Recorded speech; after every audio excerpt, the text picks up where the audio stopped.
Hello, hello, hello, everyone. Welcome to the stream today. This is a bonus stream. We're going to have a lot of fun. I literally am running behind. Hold on a second. It sounded like we were in Blade for a second with that music. I was running behind a little bit, but we're here. So, are you guys able to link it to your channels? Were you able to do that? Yeah. We can. I didn't do it yet, though. Okay. You can at any point that you want to. So, let's see here. I wanted to wear my Arrow shirt for this, but I couldn't find it, so I just went with this one again. Which one? Oh, the Superman shirt? Yeah, Gotcha. I said I wanted to wear my Arrow shirt, but I couldn't find it. All right, let's see here. What's up, everybody in the chat? So, we could be streaming to multiple channels. I don't know if we are or not, but let's see what it shows up here. Right now, it's just showing my channel for me. Do a basic title, and then I'll fix it later. Yeah. You can, keep it up as a VOD on your channel, and you'll get views off of that too. So, or Darren, you could link it to the wrong show like you did that one time for the entire podcast. What I happened? did do that. What was that? I had like 2 streams scheduled for that week, and then I went under the wrong stream, so it was under like the wrong show when I went live. Yeah, because I was on one of his after the credits streams, and he had it labeled as Pipeline for the entire time. Oh. Well, at least it wasn't something completely crazy, like Right. Review of the Smurfs or something like that. Which, by the way, funny thing about the Smurfs, because we always joke about it, that Rihanna song is awful. The one for the movie. I think that's kind of the point. So many people that I know, like I played it at the club, and it is a club song, so it's a dancey song. But I played it at the club, and people were like, "This is awful. Who is this?" I'm like, "It's Rihanna." They're like, "Oh no, oh no, what happened to Rihanna? We found. Oh no, she fell off. Oh no. I mean, she hasn't made music in so long. I think the last song she did was from Wakanda Forever, and that was a ballad. So yeah, she's been busy making kids. Yeah, and running her businesses. I mean, I think she's the richest woman in music in the world. I think.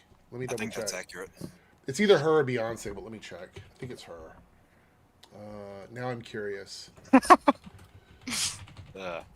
Yeah, who needs rankings when you can look up Rihanna's net worth? Yeah. Let's see. Yeah, we were having a discussion about like actual like the best artist. It'll be a different situation. Right. Oh, it's actually Rihanna and Taylor Swift are at the top. Oh, that makes sense. Selena Gomez is third. Really? That's crazy. I would have never guessed that. Beyonce's fourth, and then Madonna is fifth. That's the top 5. So Taylor Swift, Rihanna, Selena Gomez, Beyonce, and Madonna are top 5. I thought Madonna would have been a little higher. She just hasn't done anything major in a long time. Right. If you were looking at a list from like a decade back, do we want to know what the actual numbers are? Like how much they're actually worth? So sure. Taylor Swift is worth $1.6 billion in assets. So that's her valuation. A lot of that has to do with her catalog re-recordings because remember I don't know if you guys remember or not, but she had to re-record all of her old music because she didn't have legal rights to it. Right. So a few years ago, she did like Taylor's versions where she went and re-recorded everything. So that's what brought her up. Rihanna's 1.4, and that's probably because she hasn't done music in a while. That's probably why. Beyonce or Selena Gomez is 1.3. But I forgot she's an actress as well. She's on a show called Only Murders in the Building, I think. Yeah. So, yeah. Wasn't she on a Disney Channel show too for the longest time? Yeah. Yeah. And now it's back. And then actually Beyonce and Madonna are way below the top 3. I mean, they're in the top 5, but they're way under. So Beyonce is only 760 million. And Madonna is 850. So it's Madonna and then Beyonce. I wonder if when Taylor Swift has to re-record her songs, she's reliving her breakups. Oh, maybe, I don't know. Why doesn't Tenacious D just go and do covers of all Taylor's songs? They'll probably do it better. That's true. That's true. Well, I mean, right, if they ever do anything again. Let me open up a Google Not getting into that for us. Jake, you've opened a can of worms. I don't know if you want to open. Aaron, you're hurting my ear. All right. So I'm gonna open up a Google Doc because we'll probably do that last. We're gonna do the battle thing last. So let's do this. Go ahead and Welzobard Battle. That's what we're going to call this. Enemies are good. Is that the one we're doing today? Later, yes. Oh, okay. We have three. We have three today. I wrote down the wrong 3 then. What did you write down? I wrote down Arrowverse villains. Yes. I wrote down MCU suits. Yes. And then I wrote down wasted potential for MCU villains. Okay, well, this was the 4th one then. The Okay. Welzobard thing is the 4th one. So Okay. if we get to this, I'll be we'll do silently it. thinking of my options. Yeah. That is the very end. I don't think we're long talkers. We're Yeah. kind of long in the tooth when Yeah, it comes we to are. stuff. Yeah. So I don't know if we'll get to that one. The ones that you picked were the first 3 that I had on the list, though. So, Okay. does So you that had them whole- right. I just mentioned this at the end. So Gotcha. Does that whole thing where we're like naming one each and like we can't use ones that somebody else says? that's the battle Yes. one. Okay. That's the battle thing. I didn't know if that applied for the other rankings. No, or the not. other stuff is whatever you want to do. Okay, cool. So which one's first? I'm gonna figure that out now. Let's see. By the way, we're under a heavy storm warning, so hopefully nothing happens. Oh yeah, it was here. wet and wild over here. Yeah. I mean, I'm pretty close to you. So what you got, I probably got too. Let's see. Just 90 degrees over here. I had one mother of a migraine this morning, so I'm glad it's gone. Also, for these categories, we're not going to do more than like one honorable mention just because of time. Yeah. Oh yeah. So we'll do our 5, and then we can do like one honorable mention if we want. Okay. Let's Sounds see. good. So let's do MCU suits first. I think that would be All right.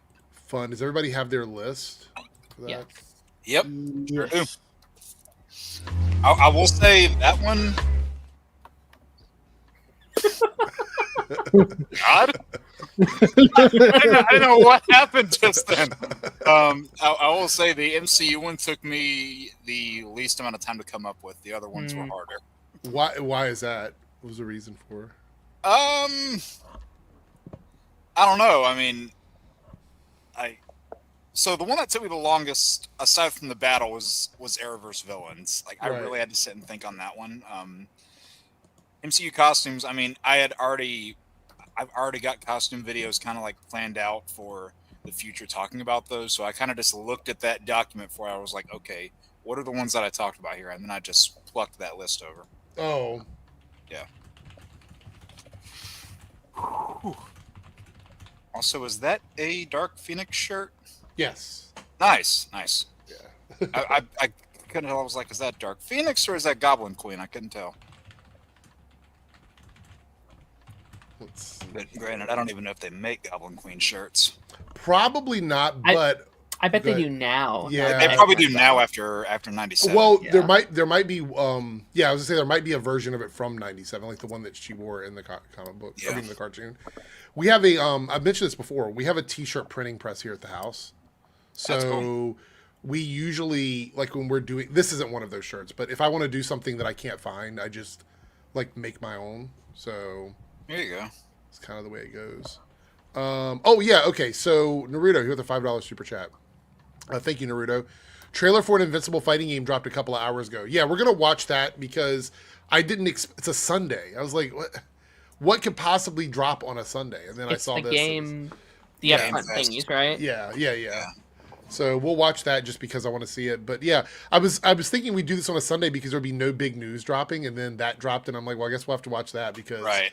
don't want to wait till Monday night. We will watch that before the end of the stream. Matter of fact, I'll make sure I keep your super chat in the starred section so I don't forget. Yeah, so Serenity, this is another thing. There's a lot of sites like Redbubble and TeePublic and stuff like that where people do their own like parody or satire shirts, and you can get them there as well. Yeah. So, sunny in Florida, of course it is. Of course it is. 3Dub's probably enjoying the sun down there in Florida right Oh now. hell no! It feels like hell.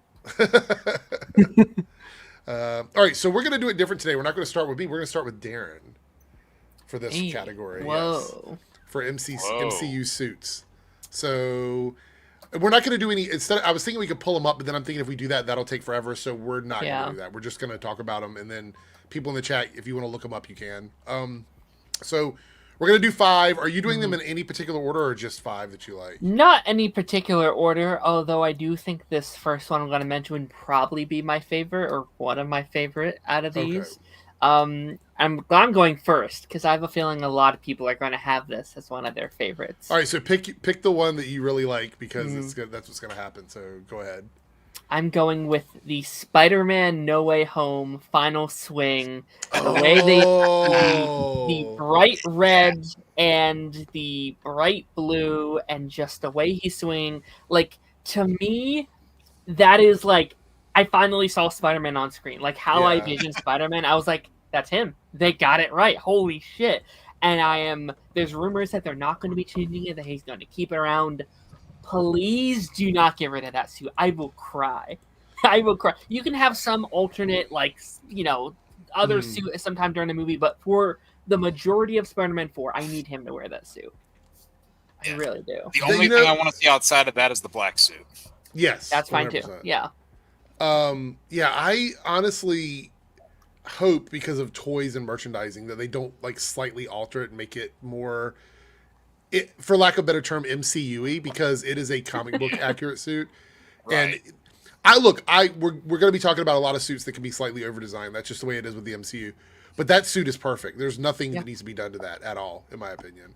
Agreed. So, all right, that's your first one. Jake, you are up next. What is your pick? So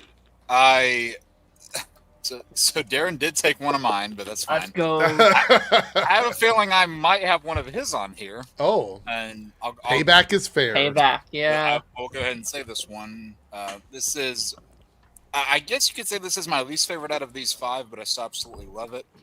I am going with Sam Wilson's Captain America costume from the end of Falcon and the Winter Soldier. That was one of mine. That original one. The white one with the actual cowl. Yeah, yeah. With the headpiece. That Love was that one of mine. costume to bits. I really like that show more than I'm seeing a trend here. We got 2 comic accurate choices here. Right. Now, so yeah. And just that beautiful shot when he lands, holding Carly. You see the wings spread out. And I just remember seeing that because they built up to him getting that costume throughout the entirety of the show. And I hate that he didn't have it moving into the movies and they swapped into this more Civil War looking costume. Look, I like the one from the movies, but the one at the end of the show was the perfect Now, I could have made a fair compromise because you still saw a version of the white suit at the beginning of Brave New World that just didn't have the headpiece. So if they would have, stuck with that version but abandoned the headpiece, I would have been fine with that compromise because the suit that he has throughout the back half of the movie, I don't hate it, but I think it's a downgrade for me from the white suit. It is so much a downgrade for me. Okay, so here's a little thing, Marvel. Reach out to the people that did the Wally West suit for the second running of the Flash. They figured out how to make that cowl work without a lot of stretching in the collar. So and they had their growing pains with that too because the first one is awful. Go back and watch the very first time you see it. It's not great. But then when he comes back, when he comes back, they've got it fixed. So talk to that department. I'm sure they're in Vancouver, and they will definitely hook you up with a way to do those kinds of cowls. Had to get that one out there first. Okay, so my honorable mention is now going to move into my main thing because you took it. So, all right, 3Dub, what is your first choice for your favorite MCU suit? So my first choice is also Spider-Man, and it's Iron Spider. That's a good one, too. That's a good one, too. Wasn't there multiple or no? No, just one. No? Just okay. one. The Iron Spider is the one with the lot of gold on it. Yeah. I'll say this. That's actually, in terms of MCU, that's one of my least favorite costumes. So we're going to stick with Spider-Man then. Okay, because that's I feel like that's the way to go here. We're going to, and it's not the best movie, but it is my favorite suit, I think, outside of the one that Darren mentioned, is the Far From Home black and red suit. Yeah, that one looks good too. I really like that one. Not the solid black one. I mean, that one's okay, but that's not the one I like. Oh, the one where he's shield. It's like the red and the black. And it's the red and the black spider. Yeah. I like that one because it's very similar to almost the symbiote suit, but it has the touches of that dark red in it. And I know people don't like that movie, the Mysterio stuff and all of that. I get it. It's got growing pains and stuff. I still think it's an okay film. But actually, I'm going to move Jake over because you're behind the text. So let's move you over here. All right. It always happens with Darren, too. I look over there and I'm like, wait a minute. Half his face is covered by writing. I don't like words on my face. Yeah, but you're not on camera. But anyway. So, so I like that red and black Spider-Man suit. So already the first round, 3 of the 4 have been Spider-Man suits. So that's pretty interesting. I had to be different. Yeah. So, but maybe there's another Spider-Man suit coming up in this this list here. I mean, but the other 2 are MCU quote unquote now. Yeah, that is true. You're right. That is true. All right. So with that being said, Darren, what is your next list?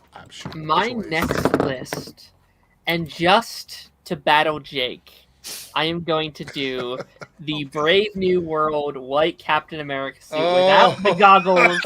Loophole. I still get to choose it, and I'll say it's better because Anthony Mackie said that suit was very uncomfortable, and he asked for them to switch it up going into this new movie. It still looks really, really good in my opinion. Oh, yeah. That white and blue is still my favorite look for a Captain America up until this point. There's been a lot of good ones. I could have chosen like 3 or 4 Captain America suits because they're always really, really good. But I love that blue and that white. The thing about the more like, because with Steve's Captain America, the blue is like the most prominent color. Yeah. So on Sam, the white being the most prominent color kind of differentiates his Captain America, and it's a great stylistic choice. So I hate that they went back to like a Steve-looking costume for him in Brave New World. Right. Side note, John Walker's Captain America costume lacked white completely, which kind of shows you what his character was going to go down. Yeah, like a dark path. Which would have been cool if they did it the opposite way, where like he starts off with the blue because he's trying to be Steve's Cap, and then he's like, oh, actually I have to be my own Captain America, and then he gets the white to make that would have been cool. Sam, yeah. So now that we've swapped places, because Jake was next on the list, 3-Dub is next because you're under Darren. So what is your next choice? I went from 3-Dub to 2-Dub.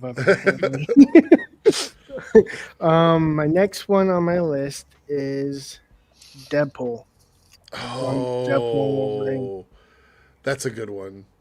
I think all of Deadpool's costumes are good, so you could have picked any of them. Now I pretty much went with my 2 favorite superheroes, and now I'm like I have to think about it now. Yeah, that's a good choice. I think Deadpool's a great choice, honestly. So I would agree with you. It wasn't on my list, but I totally understand. All right, Jake, what is your next choice? So my next one that I have listed here is one that we only got to see in one film, but definitely glad that we got it when we did, and that is from Captain America Civil War, the Black Panther suit.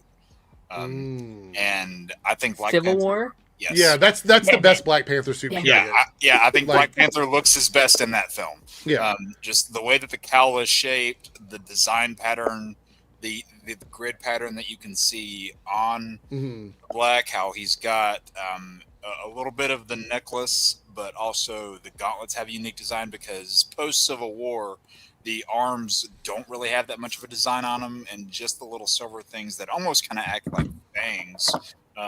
They make the silver pop a little bit more. They did something different with the eyes. Even the ears are shaped a little bit differently. And yeah, I just absolutely adore that costume, and it blew my mind seeing it for the first time. All right, so I'm going to go with a curveball here because I don't think anybody's going to pick this. Okay. But I don't talk about it very much. I think with my IRL friends, I've said it many, many, many times. They probably know, but really haven't had an opportunity to talk about it here. One of my favorite characters in the MCU, and someone that I think got expanded on recently in a big way for me, also has one of the most comic accurate costumes, but also one of the coolest costumes in the MCU. And I would say that is Hela for me. Okay. Oh, Okay. I love Okay. Hela's design because it's very Kirby-esque with the helmet and everything, and it's that solid green. I don't think it's an over-designed costume. I think it's just enough of an MCU costume to really work. But the one thing I love about it is we lost her in the movie. She was in that one movie with it had a lot that look. She did a lot of heavy lifting in that movie. I think she was one of the best parts of that film. Yeah. But we got to see more of her in What If, and we got to see these alternate takes on her, and I enjoyed all of those. I know there's some question about how she was used towards the end. I get it. But I still love that we got to see more of her later on. I love Hela's design. I think Hela, to be quite honest, how do I put this? Hela, if she would not have been battling Surtur at the end of that movie, and we would have seen her go on, she's probably one of the most powerful characters in the MCU, honestly. Yeah. And that's why they had to leave her there to fight Surtur, because I don't even know if the Revengers would have been able to defeat her, to be honest. It would have been very difficult. Surtur defeated her, basically. I don't know if he could even beat her, to be honest. I actually think Hela's extremely... she's very, very powerful. She can create any type of weapon she wants out of thin air. Yeah. Axes, swords, blades, just unlimited amounts of those, and she's the goddess of death. There's a lot of things she has that makes her really hard to beat. I want to see her interact with this Loki. Yeah, that would be really good. I could see her coming back at some point. I don't know, because she died, right? I think it was left. I think it was left ambiguous. Okay. She was fighting Surtur, but I don't even know if she's capable of dying, to be honest. Yeah, I could see her coming back. If you don't see a body, these guys don't die. Yeah, because I don't even know if Surtur's dead. We have no idea. We never saw. Yeah. So, I read somewhere that Loki has either a wife or a daughter that rules over the hell of the MCU. Is that true? The what now? Loki has either a daughter or a wife that rules over hell in the MCU. The hierarchy of hell in terms of Asgard has changed over time, so it wouldn't surprise me if that was the case. It must be a new thing, because I haven't read that story, but it wouldn't shock me. So Loki, outside of MCU, Hela is typically Loki's daughter, but yes. Is that what you're talking about, though? Or is it oh, well then yes. In that case, I thought you meant something new. I thought they literally changed her whole. They're siblings in the movie, but they're not in the comics. Yes, if that makes sense. Yeah. Yeah. That I didn't realize what you're talking about. I thought you were talking about something recent. I'm like, I don't know, child ruling hell. I have no idea. I'm who's the wife though? Well, either way, I love that version of Hela from the MCU. I think the costume is great, and obviously an amazing performance. Would love to see her come back and play that role again. All right, number 3 for you, Darren. My number 3, and I when making this list, I kind of just went on Google and was like, nice suits, nice MCU suits, and I was going through, and I was reminded how much I loved the Miss Marvel season 1 suit. Okay. Yeah, that's a good one. It looks so freaking beautiful. Just how the colors pop, the little stripes that go down her cape.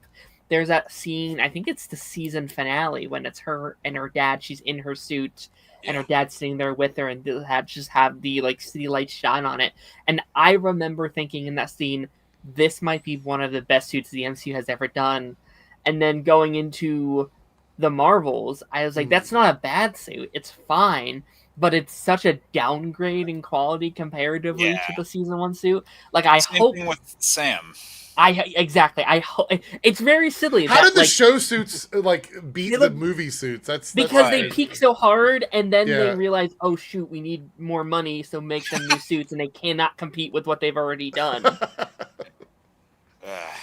Okay, so 3Dub, you're next. What is your number 3 choice? So the honorable mention that I'm going to say is Wolverine, the yellow suit. That's a good one. I didn't pick that one, but that's really good. That's a really good the pick I'm going to go with is the brown in one when that's a good one too. That's a good one too. Yeah, actually, the brown and yellow is my favorite Wolverine costume from the comics. That's the one that I grew up with. So yeah. Love that one. I was really glad to see, X-Men 97 do that suit too. Yeah. only for it to Yeah. be destroyed immediately. But that's besides the point. Hey, what's up, Anthony? How you doing? All right, so that brings us to Jake. What is your third option? So my number 3, while we're on the topic of X-Men, I figure I have to do this. Is from Deadpool and Wolverine, the Gambit costume. Ooh. Had to do that one because Yeah. they That's a take good one. what sounds like such a silly idea on paper with the headpiece, the hair popping out, the trench coat, and the pink armor underneath. They take that, they go all in on embracing the roots from the comics. They're not remotely ashamed of it, and it is just a beautiful looking suit. And I'm really excited to see more of it in Doomsday. I mean, Gambit is also one of my favorite Marvel characters, so seeing that costume in action next to all those other costumes from that movie, I was like, I heard a rumor that the Gambit we're going to get in Doomsday is going to be the one from the Monica Rambeau universe or whatever, where she Yeah. the one where you crosses saw over. Kelsey Grammer again. Yeah, that's what I heard. That's possible. It could either be that one or the one that you saw, because they did imply that they were all saved at the end of Deadpool and Wolverine. Yeah. I You wonder. could literally just take that one and plop them right there. Be like, Yeah. this is new home. Yeah. Yeah. I'm assuming that the Didn't reason have why a world before. they're doing a different Gambit from a different world is so they can change up the suit. Well, I don't even know if they're going to change it up that much, honestly. I mean, they might, but I mean, it depends on how long he's going to be in Doomsday. He might be in there for like 5 seconds. We don't know. They can just reuse the costume. It'll save them money. And like Gambit's costumes haven't changed very much over the years. It's kind of been the same trench coat with like a purple and black suit with like some blue in it. Well, I mean, the black one in the what is it, Wolverine Origins? Not talking about that. Talking about that one. All right, so number 3 for me might be quite controversial. But considering that we know that all of this stuff is now being connected in canon, I'm gonna have to say the Doctor Doom from Fan 4 Stick. Just kidding.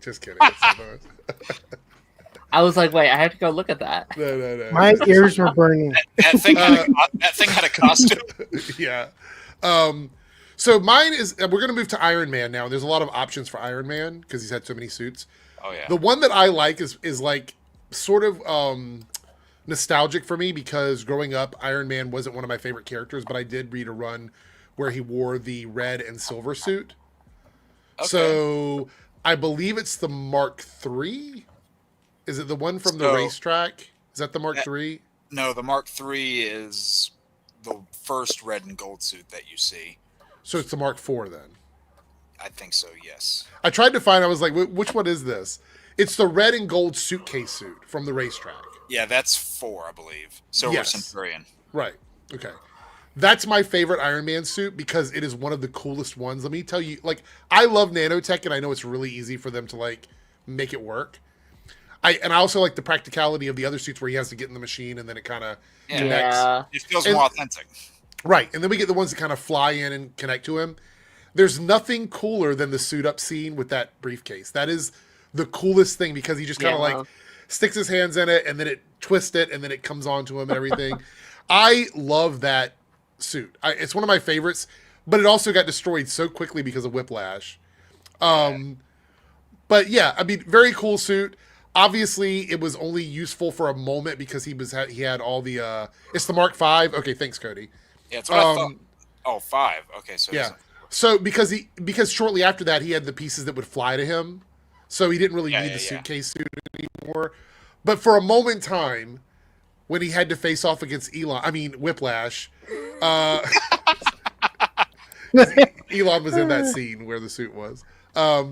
But yeah, so that's my favorite Iron Man suit. I mean, there's other ones that I like, but I love the practicality of that one. It's just so like, it's almost James Bond's type. Like, it's like a spy mystery suit. Like, here's my suitcase, and in my suitcase is a full like Iron Man suit. But yeah, so number 4 is the one he pees in and fights Rhodey with from the dance party where he's mixing. Yeah. He's DJing with his like Iron Man suit on. It's like, hey, give me a beat so I can kick my buddy's ass. That's such a fucking crazy scene.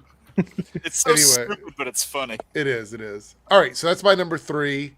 Well, Chris, we're not going to get into Whiplash as a villain. We're not going to get into that. Nope. Nope. Darren, what is your fourth choice? My fourth choice, I literally did this last minute when I saw someone post it in the comments here, and I was like, oh wait, that is one of my favorite suits. Or I don't even know if you can call it a suit, but looks for a character. Yeah. And that's Loki in the series finale of Loki, when he's walking down the like strips of time and he's slowly getting that giant green robe and his horns are growing over and he's slowly becoming that like comic accurate Loki. And just what that whole scene is leading to and what that scene is doing, I was like, holy shit. And I feel like it's one of the only times where like a character's suit symbolizes the character that they're becoming, and it's an actual part of the scene that they are a part of. It is a brilliant scene. It's one of my favorite scenes in the entire MCU. It's fantastic. That's pretty cool. So 3Dub, what is your fourth choice? So I'm going with a TV show. And Okay. it's going to be Mr. Knight. Oh, from Moon Knight. Oh, Moon okay. Knight. Yeah, Iron Man got like 34 suits on the third movie and then blew them all up. So anyway, so yeah, you like the Mr. Knight suit? Yeah, it was very. The Moon Knight is okay, but it's like wild, and then you have Mr. Knight, and he's like so uptight. I actually had Moon Knight in my list, so that's going to come out now, and I'm going to put in one of my honorable mentions because you mentioned Mr. Knight. So I don't want to do something so similar. One of the few things I like about that show is that suit. Yeah. So Jake, your fourth one. So this one is going to go to my honorable mention now because Darren took out one of mine. Oh, there we go. Was it Loki? It was Spider-Man. Oh, gotcha. Oh, okay. So he took that one out right away. So I had this one as honorable mention, but I'll go ahead and mention this. I doubt anyone else has this. I'm going from a TV show also, and I am going with from Daredevil Born Again, the White Tiger suit. Oh, okay. Oh, that is a good suit. Love that costume so much. Ever since I got more familiar with who both Hector Ayala and the more prominent White Tiger Ava were in like the early 2010s. So I read more into those characters and the different designs that they've had over the years, and they adapted Hector Ayala's design pretty much perfectly. Yeah, it's like about as good as you could hope for. The only, I guess, change is the mask. You could argue could have been more cat-like, but I was still really happy with how they did it. The stripes coming in from all the sides, the way that the eyes contrasted, because you had the almost all-white costume, and then the black eyes, and then the white pupils that really made for a good-looking design, and of course had the amulet that sticks out. And just a bit whenever you see, the claws, come out with that sound effect, that shot is just burned into my mind. And it's unfortunate. I wish we could have seen a little bit more of his character, honestly. It's unfortunate with, the real life death of the actor that we won't be getting more of that. Yeah. But that was one of the best parts of the show for me, was his character overall, and especially that costume. I love it. All right, so my number 4 is we're going to go back to Captain America, but we're going to go way, way, way back to Captain America with my personal favorite Steve suit. This is the one that I like the most. Is the stealth suit from Winter Soldier. Okay. Yep. I love that suit. It's probably the least American suit of Captain America because of it being like so dark and black and gray and blue. Yeah. But I think the overall design of that, and the funny thing is that particular shape, the cut of that suit is the one they end up using for all of the other suits after that for Steve. Yeah. They just add color to it. But for me, it was a toss-up because I could have gone really comic booky and went with the Avengers Captain America suit, like the one that's almost directly ripped from the comics. It's a little cheesy, but if you hold it up, it is the comic book suit, with the exception of the boots being a little bit different. But my personal favorite, the suit that Steve has ever worn, is the stealth suit at the beginning of Winter Soldier. So that's my fourth choice. I honestly expected you to go with the Endgame suit whenever you were talking about Captain America at first. I like that one, but for some reason that stealth suit just hits so hard for me. That's fair. I don't know Okay, so Darren, you are on your final and your honorable mention. You can do both of them now if you'd like to, if you have an honorable mention. Yeah, sure. I was, I'm kind of changing my mind as I was going through this entire list, and I was like, there has to be someone I'm missing. This one isn't necessarily like, I think this one for my final pick is very simple. It's not too crazy, I think, but I think because it's so simple is why I like it. Is the Kate Bishop suit from the Hawkeye series? That's a good one. Okay. Yeah. Just because I feel like that's kind of what I've always wanted for Clint. Like, I've always wanted him to have that iconic purple suit. Yeah. And there's something so simple and so, I don't know, small scale about a suit like this. Like, it doesn't feel like an Avenger suit. It feels like someone who's just getting started, who's, who's trying to look up to her hero and has this very silk, that purple suit just pops on screen. And like every time I see that, like I have a Funko of it, I've been a Fortnite, all this stuff, and like every time I see it, I like smile because it's like, it looks so good. It's such a good suit, and I think Haley Steinfeld looks really good in it. That sounded weird, but I think that suit fits her well, is what I'm trying to say. So that'd be my final pick. And then honorable mention, spoilers for the end of Thunderbolts. I really like the new Avenger suits that we got at the end of the movie, especially Bucky in that new Avenger suit. And I think I only like it just because I feel like outside of Endgame, we've never seen like group team suit. I guess Fantastic Four has it now too, but like everyone under the same group having like this like almost uniform outfit, and there was such a hype seeing characters wearing Avenger suits again in the MCU. That was like, holy shit, that's so exciting just to see that it's back in the MCU. That's so cool. You kind of got that unified team, look with the third Guardians movie because they were all wearing like those different suits too. But even then, some people were out of it. But no, I get with what you're saying, and they pulled off, that unified Avengers team look a lot better than with something like the quantum suits from Endgame. Mm-hmm. Right. That makes sense. So, hey, what's up, Dane? Good to see you. All right, so 3Dub, what is your final suit? Darren. Thank you. You already did your honorable mention, didn't you? Well, I had two. I said one though. Okay. So go ahead and give this and give your honorable mention, but just do it very quickly. So I'm going with Black Widow from the movie, the white suit. Okay, the white suit is cool. Yeah. Yeah, that is cool. And the honorable mention was Sentry. Is what? Sentry. Oh. Okay. That's a really good choice. I mean, I love Sentry suit, so. I figured you would pick it. I didn't know that you weren't. It was on my honorable mention, but yeah, I've got a couple different ones. So hold on one second. All right, I have to go do something very quickly, but Jake, you go ahead and give your final one and your honorable mention. I'll be right back. All right. Well, my honorable mention was the one I already gave because you took that one spot, but I guess I had written down like a second one in case I had to move that one up. And I'll do my actual final one last. But the honorable mention that I got, this is a character that people probably don't think about when it comes to the best MCU suits. But I'm going to go with from Avengers Endgame, the War Machine suit. Yeah, I don't know. For some reason, that one really stuck out to me. How his suits got bigger and bigger every movie, it seemed. And when you see him out there fighting that last battle in Endgame, he just looks like a massive tank. And he's got the rocket that is on his shoulder, and then he's got another rocket on his shoulder. I was about to say that's the coolest that Rhodey looks is when he has the rockets and he has Rocket beside him with a gun himself, just shoot that's so fucking hype. That's one. So cool. I think Rhodey's suits got better every movie. Yeah. Can I have your arm? Then my final one that I'm going with, honorable mentions out there. This character was mentioned, and I was worried that this costume was getting taken. Thankfully, it didn't. But I'm going with the masked version of the Wolverine costume that you see in the back half of Deadpool and Wolverine towards the end of that movie.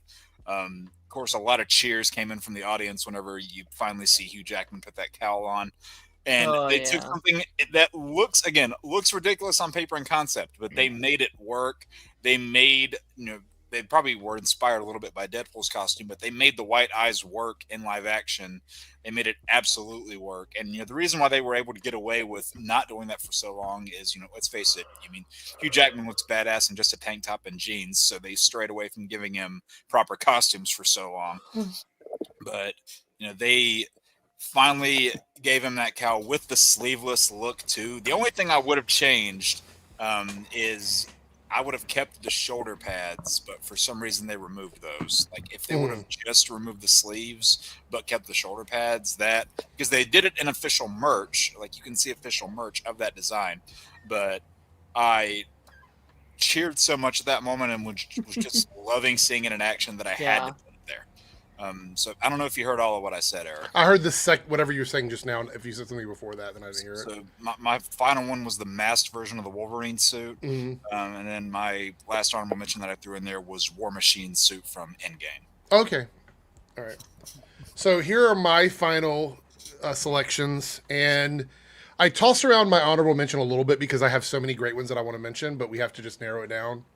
So my last suit is the Scarlet Witch suit from Multiverse of Madness. Yeah. They kind of got it perfect. They started in the show. The crown was a little weird in the show, but they kind of got it right in Multiverse of Madness. Yeah, they did. Yeah. So I really appreciate that one. Look, I like pretty much Wanda could walk out in jeans and a t-shirt and I'd be like, okay, 'cause I love Wanda so much. Yay! I really love that suit. Also, shout out to the suit from the Halloween episode. I was gonna say I was Scarlet like, Witch suit. yeah, that was I really thought about doing that because I was like, it's Yeah. kind of still my And favorite. Shout out to for that her. one. That's not my honorable mention. That's a shout out. My honorable Yeah. mention is actually Monica's suit from the Marvels, the Photon suit. Okay. Oh, okay.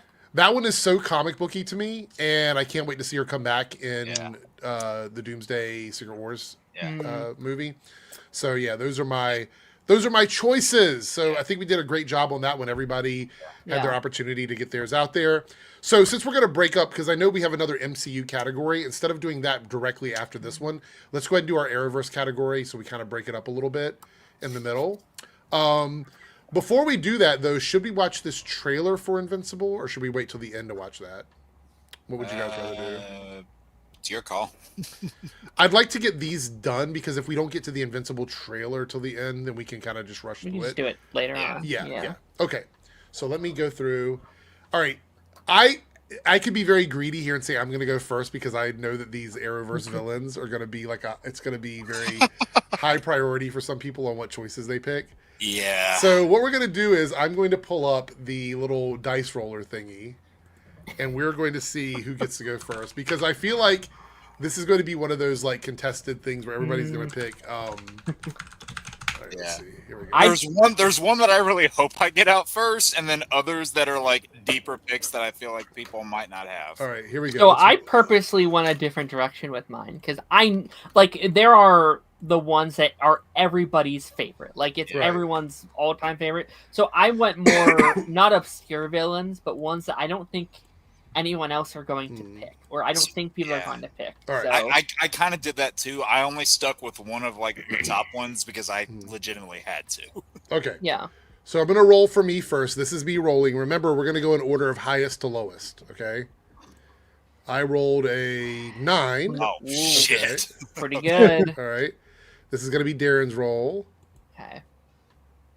17! Whoa! Okay, Darren.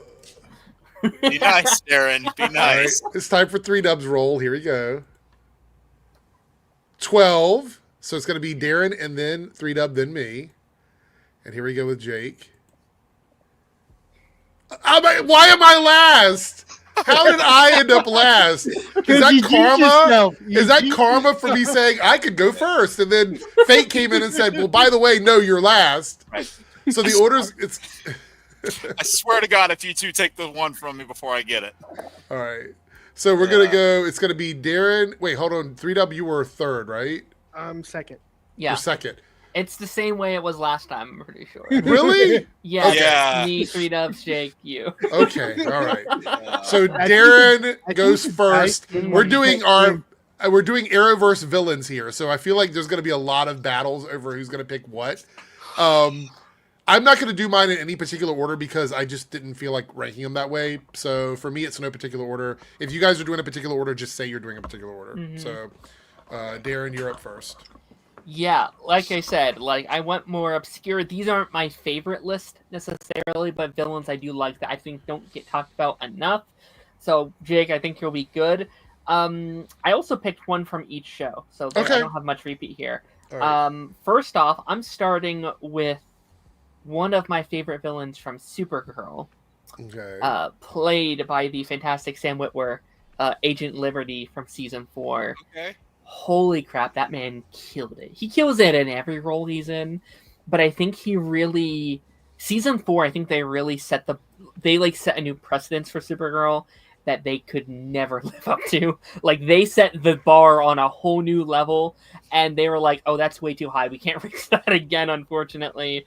But like the whole first half of that season, just letting that actor play, letting the show go into a different direction in a way that felt like there was actual stakes in these characters and what they were doing, just for them ultimately to lead what they were doing in the back half. But still, like that first half felt so. It's really weird because I actually think strong. Agent Liberty was probably the best villain that Supergirl has. Yeah.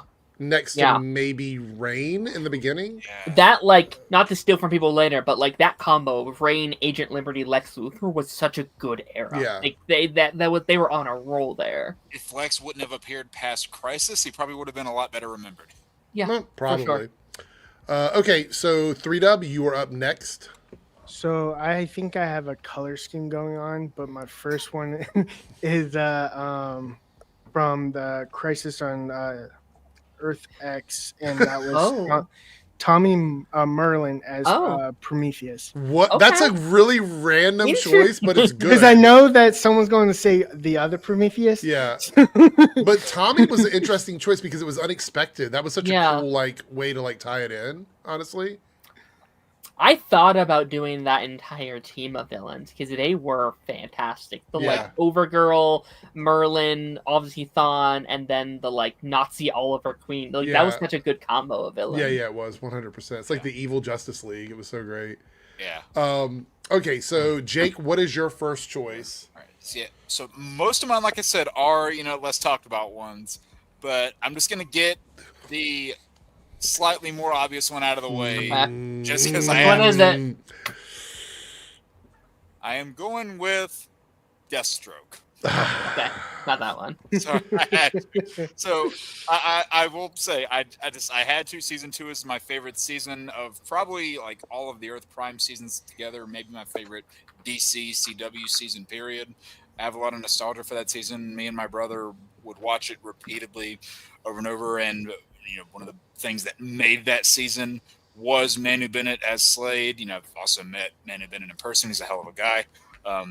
And he just brought so much to that character. I'm going to have to dip into my honorable mentions because of this now.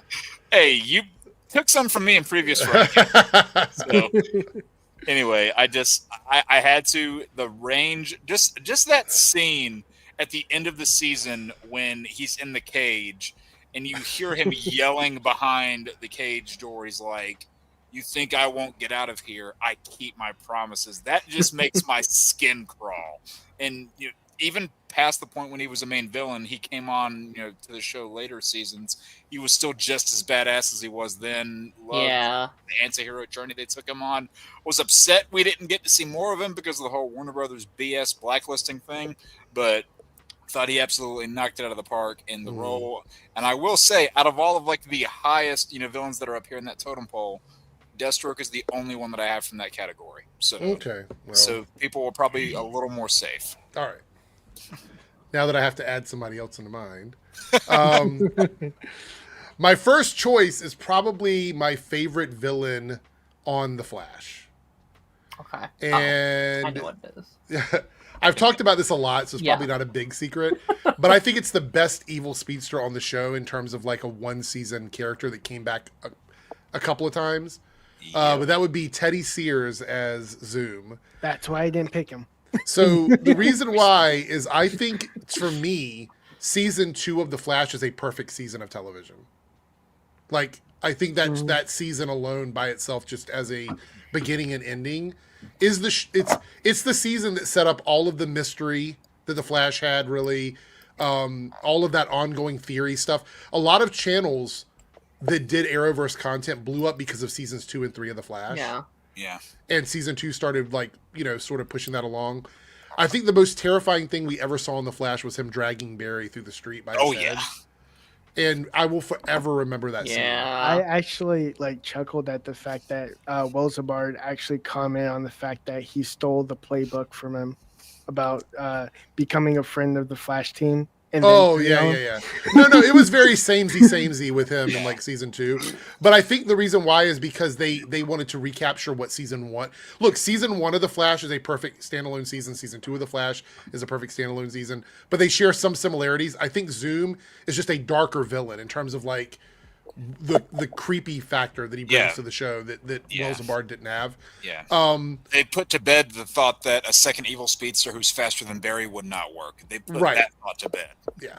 I think by season 3 there everybody was another speedster, another one. Yeah. And then when it came to season 6, everybody's like, okay, can we have speedsters back? Yeah, exactly. They took too long of a break. They're like, okay, you went off 4 years until they took another one. So anyway, that's my first pick, and I know that he's basically been nerfed in terms of power by the time we get to seasons 8 and 9, but I still think he's a great evil speedster. So all right, so that brings us back to Darren now with his second. They had choice. the best twist ever, by the way, by doing the whole Jay Garrick fake out. Yeah, 100%. That was amazing. Yeah. So good. My number 2 is from Black Lightning. Oh, I think I know what this is. And they were introduced. Obviously season 1 you had the Tobias Whale, and then season 2 you had Tobias Whale, and season 4 you had Tobias Whale, and I think season 3 was such a lightning in a bottle, with. Gravedigger, Wayne Brady's character, introduced in that 3rd season. Such the first metahuman ever. Right. Crazy. I loved this twist on the Captain America formula, this evil Captain America. Right, yeah. Arguably one of the most powerful characters on all of Earth Prime. I so badly wanted them to bring him in for some kind of crossover event, because I think he would have gave all our main heroes a run for their money. Obviously, Wayne Brady is such a talent. He has so much personality on screen. Him and Jefferson have a lot of chemistry. Also, him with the whole cast. There's a scene with him and Jen are going back and forth and bantering when she's in that little tubey thing at the end of season 3. It's just so much fun, and I think it's a damn shame he didn't come back after season 3, because I think there was a lot of potential there. Mm-hmm. I know that was around the time where things were just crashing. Yeah, there's controversy behind the scenes with season 4 of Black Lightning. So it's a damn shame, but he's great. We got a damn good outsider story with him as the villain.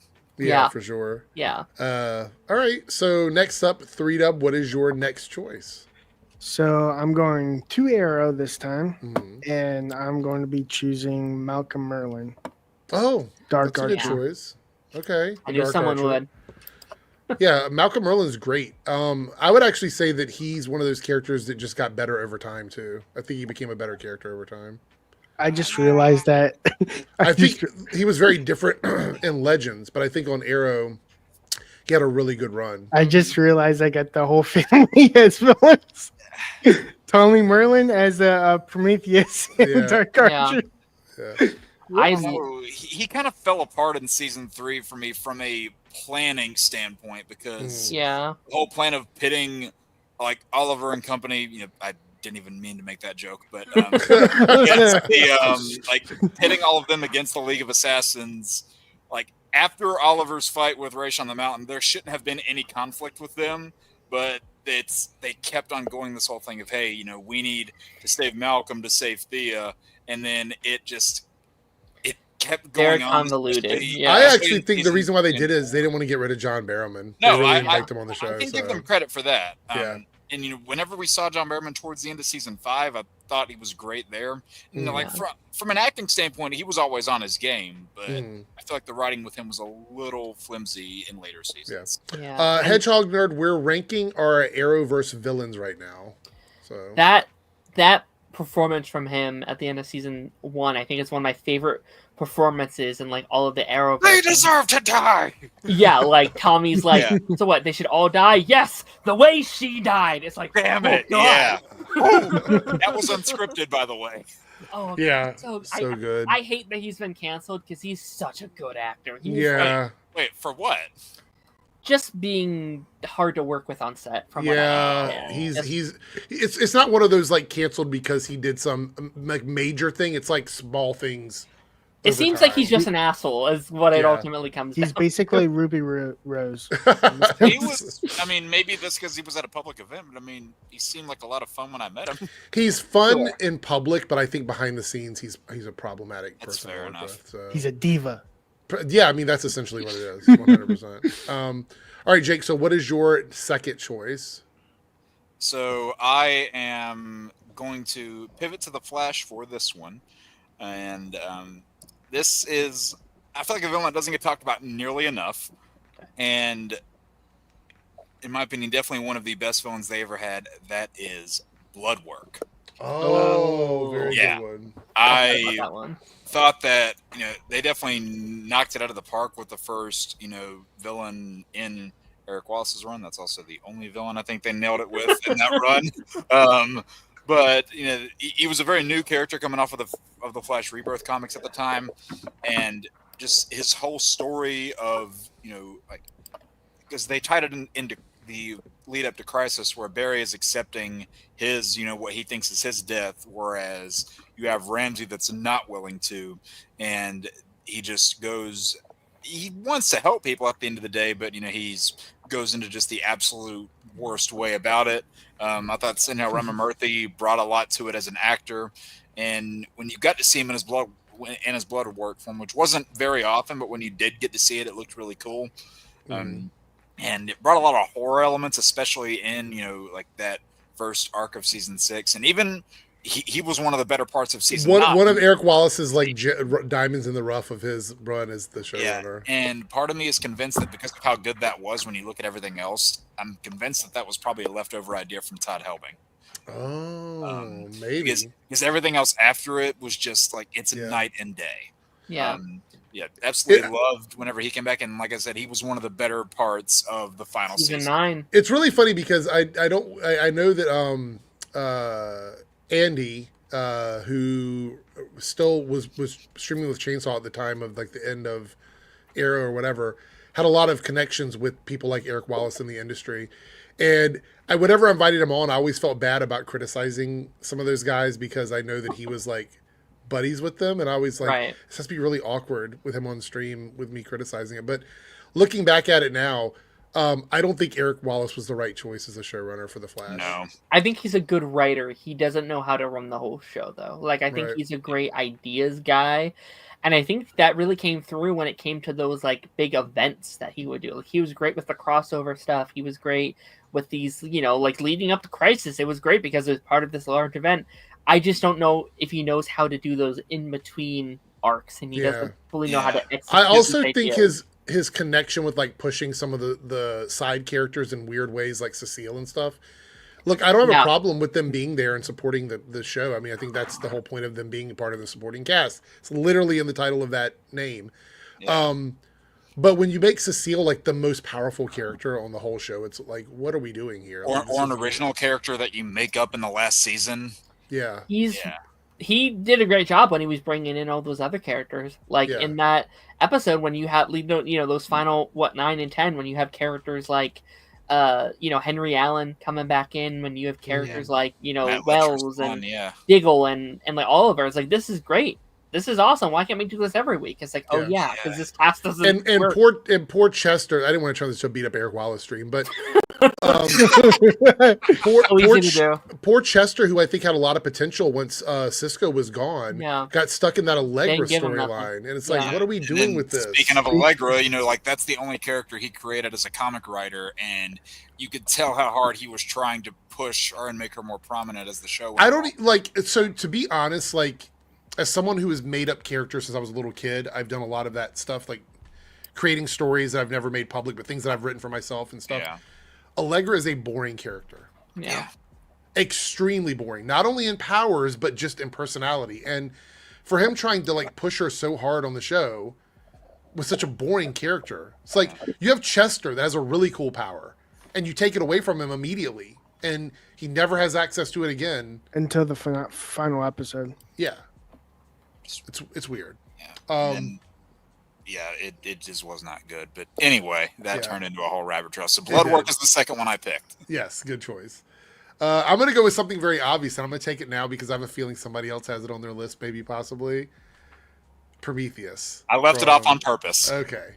I said Tommy Merlin. That's my two big ones. So Zoom and Prometheus were the two big ones that I had on my list, right? Yeah. I said Tommy Merlin, Prometheus, but yes. You got yeah. I think, for me, the chemistry between Oliver and Adrian in that season, between Steven and Josh, basically, was incredible. It's probably some of the best interplay between characters we've had in a TV show. Oh, yeah. And although I didn't appreciate all of the twists that we had with Prometheus, between like working with Oliver and then who's the vigilante and who's Prometheus and all of that, like I hated that. I didn't appreciate it that much. But once we got into it, we hit the ground running and we knew what was going on. It just became incredible. The back half of that season might be one of the best back halves of any Arrowverse season that we've ever had, to be quite honest. And that finale, what the actual fuck? I don't think I've ever... I actually remember, like, it was months after that episode aired, we were still talking about it on streams and in videos because we didn't know what was going to happen to which characters. You know what I mean? That's still probably my favorite episode of TV of all time. Yeah. We still don't know what happened to Evelyn Sharp. And then the cliffhanger gets like immediately ruined. Yeah. Oh my god! You knew what was gonna happen because they wanted to have her as well as Jessica DeGale, Huntress. They wanted her back in the finale, but couldn't. The cool thing about it was that island blowing up was kind of their crisis because they could just keep who they wanted and get rid of the people that they didn't want. Yeah. That was... It was so funny watching one of the interviews for Comic-Con that year. They had like what would be the whole regular cast for that season, and they go, "So raise your hands if you're in the season." Steven was the only one who raised his hand. But yeah, they were pulling off a Marvel thing where they didn't want to like reveal who was going to be coming back or whatever. Because they kept being very vague on like, what would you want to see from your character this season if they are alive? And Steven was walking on eggshells the entire time, and I can't remember who it was. It might have been David. Looked at him, it's like, oh man, you're talking a little vaguely here. And he goes, what am I supposed to say? You're all dead. I still stand by they should have killed Thea there because they didn't do anything with her after that. No, and Willa didn't want to be. They should have just Speedy. committed to that. They were never going to do that. They should have. I don't know. I feel like they could have. And then because she really doesn't come back. Well, I guess she does in season 6 a little. I would argue you should have killed Dinah there because spoiler alert: Cupid is definitely not on my list. Dalton here, I believe, from Darren's channel says the Last Temptation of Barry Allen Part 1 is probably the best episode of the show for me. Yes. Yeah, it's up there. It's a damn good one. Staggervore says Ra's al Ghul. Not on my list. Maybe on somebody else's list though. No. Sorry.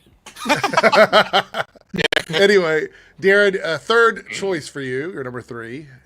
My third, and when coming up with this list, I wanted to pick out some like villain of the week that I feel like typically doesn't get talked about as much. And I was thinking, so all my favorites, and there's a lot of good ones. There's a lot I could have picked, but just for the fun of it, I picked Mark Hamill's The Trickster. Oh, that was a good one. Yeah. He is so good. It is the closest we will ever get to Mark Hamill's Joker in live action. He's just doing Joker again, but he's so damn good at it.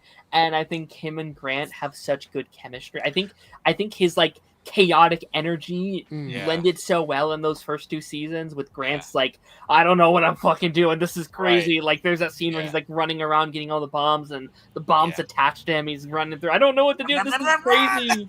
Yeah, it's so. I also want to point out that what you just said, Darren, about like the Mark Hamill, the Joker, and the Trickster and everything, it just makes me appreciate as we continue to talk about the Arrowverse, even all these years later. The stuff that they were able to give us in live action that we'll just never get we got Mark Hamill and Kevin Conroy playing live action counterparts of their characters. I wish they could have got him for Crisis. That would have been such a cool little thing if you could have got like just like a 2-second scene or whatever of like Kevin's Batman and then Mark Hamill's Joker in live action. Yeah. We got one scene of Mark Hamill with his original Flash, John Wesley Shipp, Yep, as Jay Garrick. I was like, that's a really good way to. that's a bring good that good forward. one. Yeah. All right, so 3Dub, what is your next choice? I'm also doing a villain of the week, and this one's from Flash. This character first appeared on the Flash and then went over, and that's Black Siren. Yeah. Sorry about that. Oh, such a good choice. Yeah, that's good. Probably one of the best characters when she came back and became a regular. Mm-hmm. Yeah, I agree. Yeah, I yeah. like her more than our Laurel. I did too. They did our Same Laurel so here, dirty. Yeah. Yeah. God, That was one of the biggest droppings of the bag ever, was what they did with Yeah. Laurel on Arrow. Yeah, I mean, my God, I have never seen people just drop from a show that fast. And then absolutely 100% totally redeemed her when they brought her Yeah. back as Black Siren. So, Her in season 8 was incredible. Like yeah. that trio of like Oliver, Diggle, Laurel as they're just going through like multiverse, sick as hell. That I was want to see more of that awesome. costume, man. That costume's The fantastic. look, okay, so I didn't, not to make her a villain, but the personality of that Laurel should have been the personality of the Laurel that we had on Earth 1. Yeah. Yeah. If you add Roy to that team, that's my like dream Arrow cast. That's They like, took like the those time four. building that Laurel because they rushed out the previous one and they saw where they went wrong. So Mhm. they wanted to make, this one being a hero, they wanted to make it earned. Yeah, 100%. Okay, so Jake, that brings us to you. So I'm going with one that I can almost guarantee no one has on their list because of how obscure this is. This is a villain from Arrow. This is a villain from the flashbacks on Arrow. Okay. Oh. And I'm going with Konstantin Kovar. Oh. 100's character. And next to Slade, I think he was definitely the best villain in the flashbacks. Of course, Dolph Lundgren as an actor just brought a lot to that role and really challenged Oliver's character in a lot of ways, like as he was overcoming those final hurdles from him becoming the character that you saw at the beginning of the pilot in season 1. Mhm. And some of that dialogue where he injects him with that drug and then makes him relive each of those scars that he got. I thought was just really, really good storytelling. And, his whole line of nothing ever really dies. It just brought a lot out of me. I mean, granted, Dolph Lundgren is one of those people that just turns anything he touches to gold. But, out of all those flashback villains, I thought he was definitely the best. And whenever he's fighting him on the island in that last episode in the finale, it was done really well how they showed like present day Team Arrow fighting Prometheus's team, flashing back to past Oliver Queen fighting Kovar, and his whole thing of maybe you're stronger whenever you're wearing that hood of yours, and just so many memorable lines and great acting, great writing from the character. So yeah, he was one of mine. I have a feeling no one else was going to pick that. Well, I'm going to pick someone that has one of my favorite scenes in all of the Arrowverse. Oh? An individual scene that I always go back to fondly. And it's a musical scene. And it's one of my favorite, I don't know, like villainous type scenes that it's not, I guess it's supposed to be taken seriously, but not so seriously. And the character was bad in his initial run, and then really good when they brought him back. And that is Damien Dark on Legends of Tomorrow. Ah. The return of the Max scene where they bring him back to life is one of my favorite scenes. Oh, Darren, you're muted, by the way. You're muted, Darren. You're muted. It was like Music Meister, really? Yeah, oh, no. okay. That's what I was thinking at first. Yeah. Actually, shout out to the entire Legion of Doom in that season because I think they all did really well. But Damien Dark on Legends became so much better because he fit in with that show. Yeah. Whereas I think he was completely out of place on With Arrow, he season just 4. broke the tone. Yeah, I would agree with that. You took that from me, by so the way. Staggervore with the 199 super chat chiming in, giving a choice here or option. I would also include Anthony Ivo from Arrow. Yeah, he was a good one too. Yeah. Yeah. I don't really think about him, but you mentioned him. I'm like, oh yeah, that guy. Yeah. I remember that person. You did take Legends Damien from me, Eric. Did you put that? Was that on your list? Yes. Oh my gosh, that's unbelievable. Unbelievable. I didn't think anybody was going to going to pick that.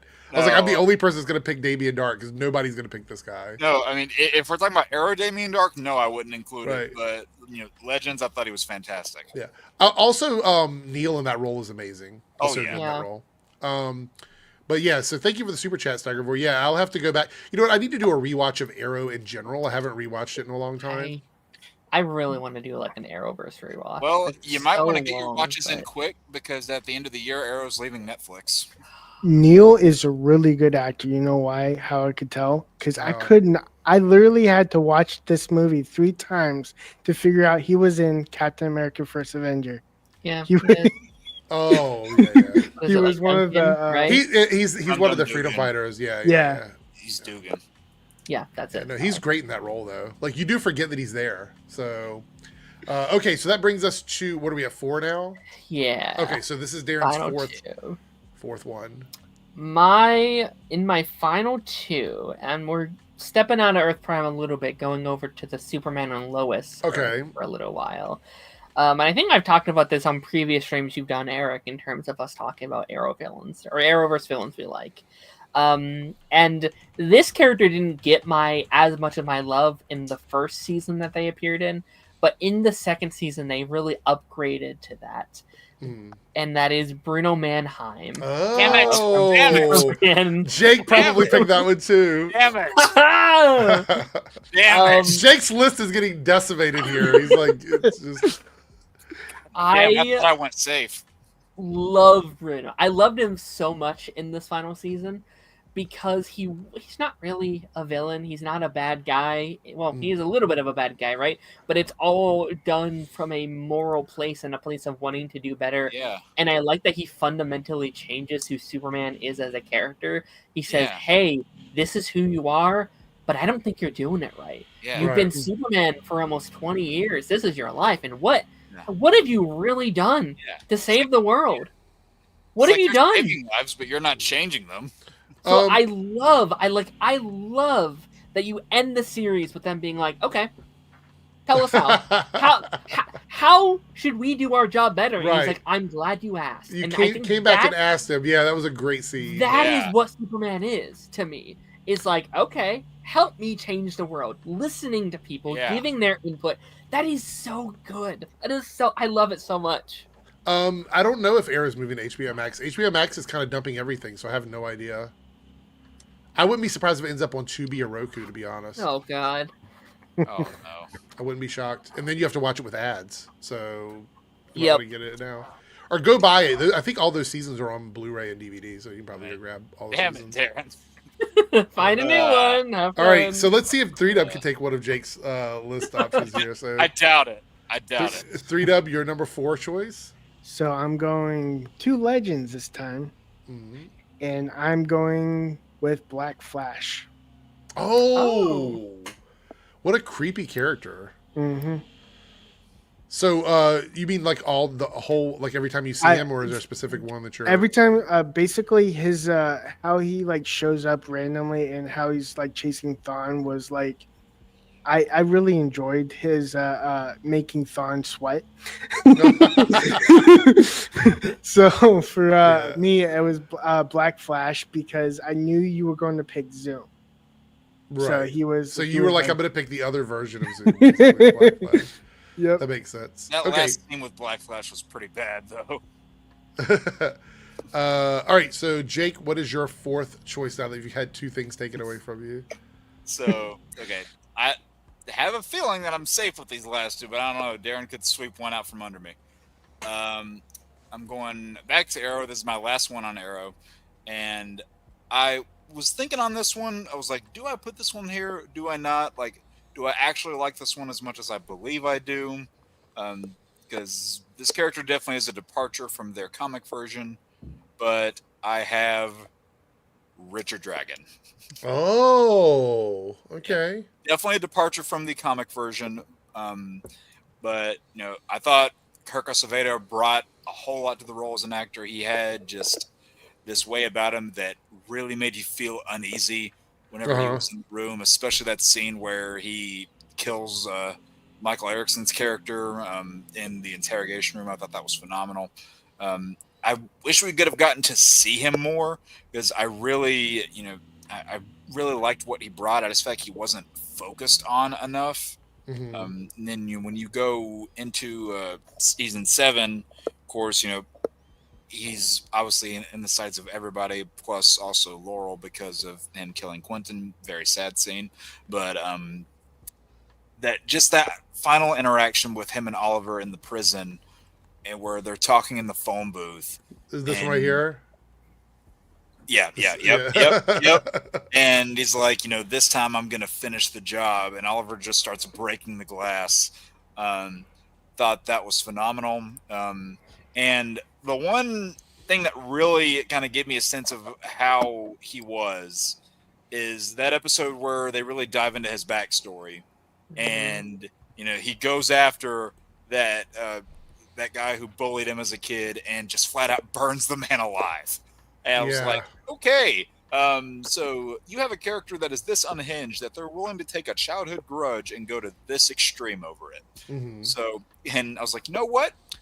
Part of me can I don't know if I want to say respect, but I appreciate the fact that a villain is that over the edge. I wish that his fighting style could have been a little bit more developed, because despite his comic counterpart being one of the best fighters in the world and miles better than Green Arrow, he didn't really have a lot of feats in the show that would suggest he could stand up to Oliver, especially knowing the people that Oliver had beat beforehand. But I definitely thought he brought a lot to the role from a performance standpoint. Plus, I also just love him as an actor from other various things I've seen him in, like Grimm. Thought he was a really good villain.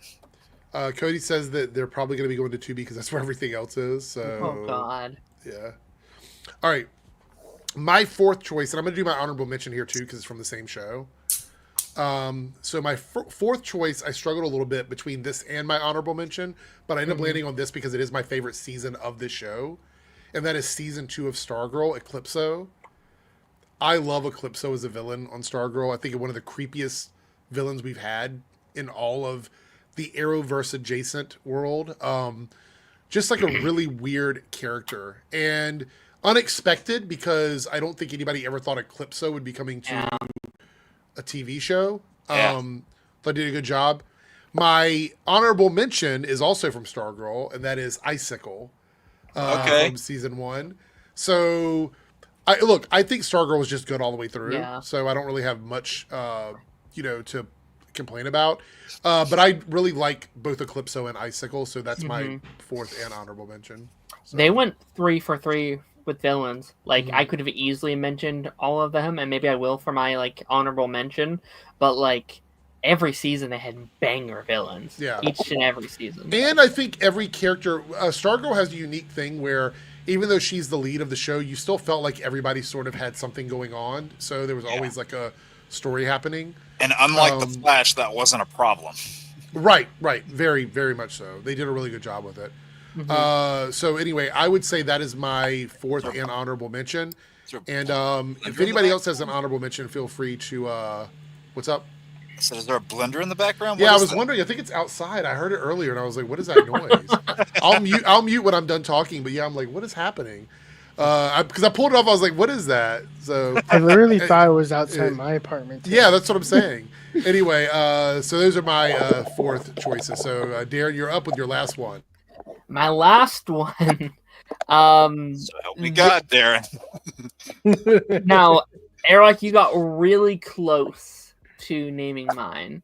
And I mean, in fact, you actually, I think, did kind of name drop mine, but you only name dropped a part of it, and I did the whole package with this one. It's a bit of cheating a little bit, but I picked the Legion of Doom from Legends of Tomorrow Season 2. All of them. It's a cheat code for my final one, but I think the combination, and I can't believe he hasn't mentioned yet on this list, of Thawne, Damien Dark, Malcolm Merlin, even at the end with Captain Cold and Heatwave, is such a cool thing. I think it's easily one of the most comic booky things a TV show has ever done. Yeah, they like that really is leaned so. into it. It's so cool to have a show where it's like, okay, we are collecting all of these heroes and villains from all these other shows, and now let's gather up all these other villains that the other heroes have faced and make these guys face off. That is awesome. And then when you like lead to the season where it's like, oh, it's the like blood of Christ and the staff, and they rewrite reality and kill every hero in the universe. And you live in this world where like they're the leaders of the world. So it's like, they killed Oliver, they killed Barry, they killed Black Canary. It's like, holy shit, this is crazy. This is insane. And they're so much fun. Their chemistry is off the chart, and I think it's so cool to make every one of these villains now Sarah's villain. Like, she has such a good dynamic with obviously Malcolm because they have that connection. He killed him. And Felicity had a costume. Yeah, that is true. They killed her. Felicity, snapped her neck, and then Thawne and Sarah is such a fun dynamic that I didn't know I needed, but they also work very well as these two characters that can't die, and they're like, well, we're here. All right, let's deal with this. And it is one of my favorite Arrowverse seasons. There's very few Arrowverse seasons that piqued like my enjoyment, and I think the like funness of that second season of Legends is so much fun. Okay. Fair enough. Mixed a lot of dark stuff in it too at the same time. It's dark as hell. Just that bit where I think it's in the finale where you see Thawne speed forward, and all of a sudden Adam drops to the ground. You're like, oh shit. Yeah. I mean, in like the final bit where he makes like, it doesn't really make sense, but he grabs all the Thawnes from all the timelines, and there's like thousands of them. Yeah. Not that guy. These guys. Yeah. Yeah. All right, so 3Dub, what is your final choice, and if you have an honorable mention? Both my honorable mention and my choice have pulled double portrayals. Okay. In their runs. Both characters have so my pick is from Superman and Lois. Okay. And it's Bizarro, Tyler Heck. Oh, okay. Is that your pick? One of them.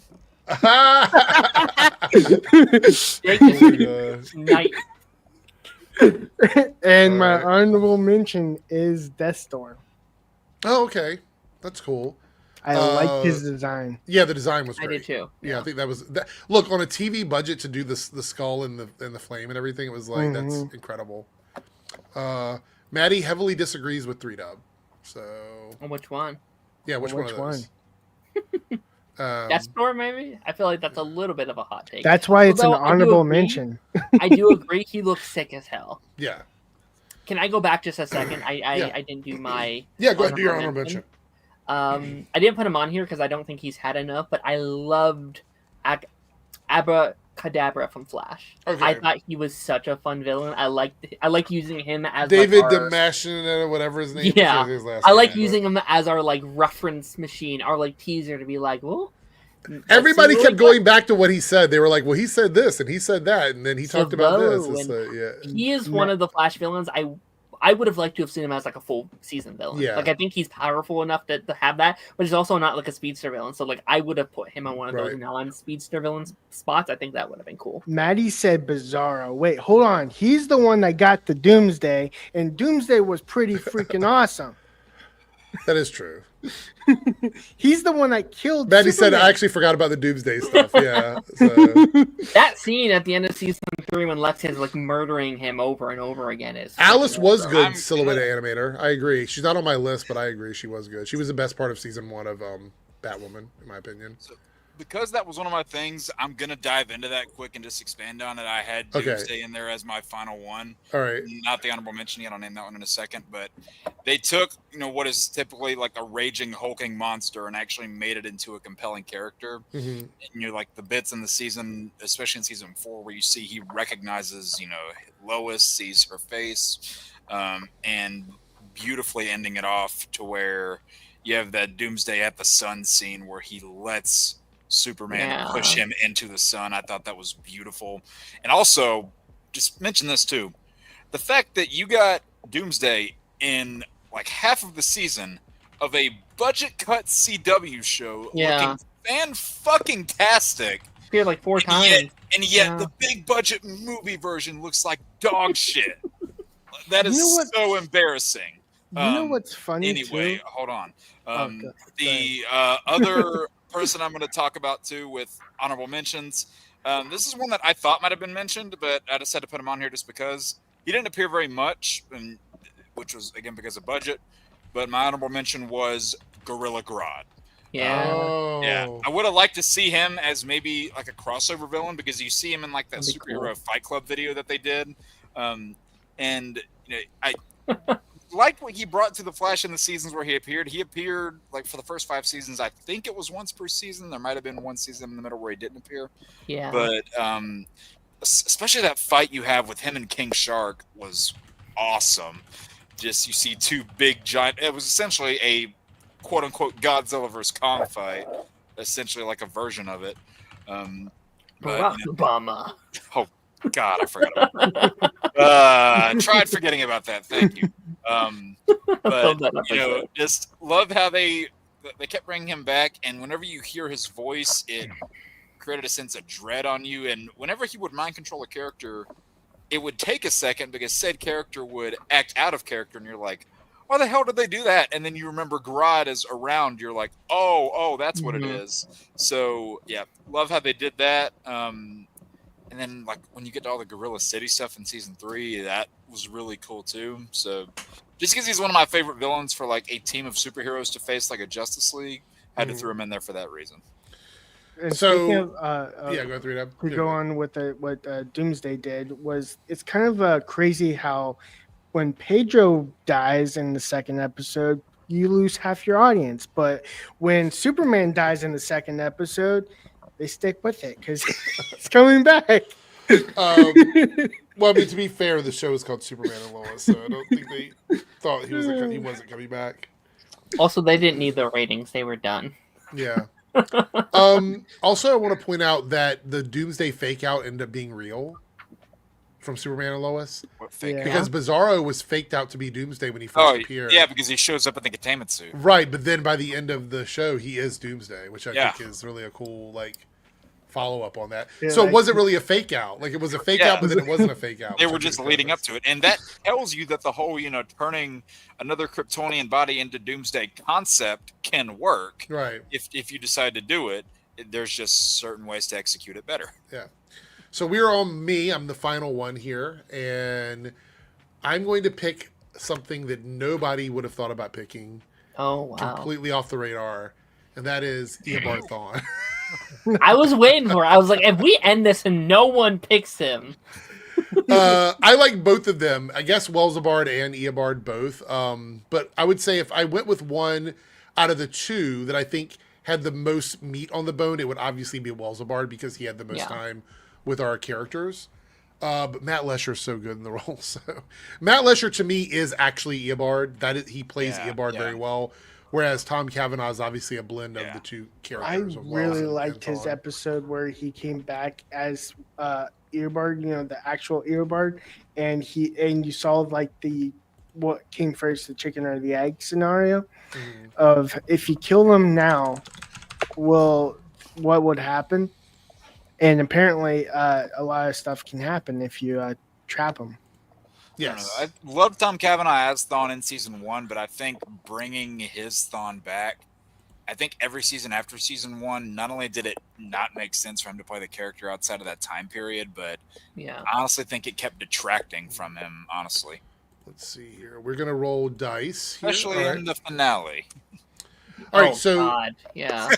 Darren just had a flashback. Why is this frozen?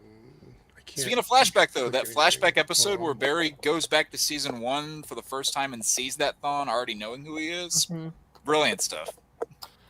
The only time it would have made sense, I think could have made sense, and it didn't, is like on Earth X. I think they could have easily just been like, hey, that's their Thawne. And they, that's him doing stuff. But they didn't. They made it our Thawne for some reason. All right, so... what we're going to do is we are going to only do, because we're down to 30 minutes now. So in order to watch that Invincible trailer, we are going to take our 5 list to 3. For For wasted MCU villains, right? All right. Everybody has their list for that? Yep. Okay, so we'll do Little three minute. and one honorable mention because right. we just don't have the time. Okay. All right. So let's roll through. I'm going to go first here. 12 for me. Darren's roll. Okay. 11. Okay. All right. 3 dub. 4. Right down the line so far. I don't know. Let me get my, because I might be first. Let me get my list ready. 2. It'd be crazy if he gets a 2. All right. All right. There we go. And we're going to go to Jake here. 16. Wow. Ooh, you That went make up. you first. You're Yep. first. You're first. be- I'm second. I'm It's third. still three in down. line though. We're still in the same spaces. That's This is actually- crazy. Put Jake up pretty front, and then we're good to go. Yeah. All right. Well, no, Jake could go with me, and then I'm next. And then it goes, yeah. I'm last. So this first one that I have as wasted MCU villains might be a little bit of a hot take. I don't know. I have Cassandra Nova.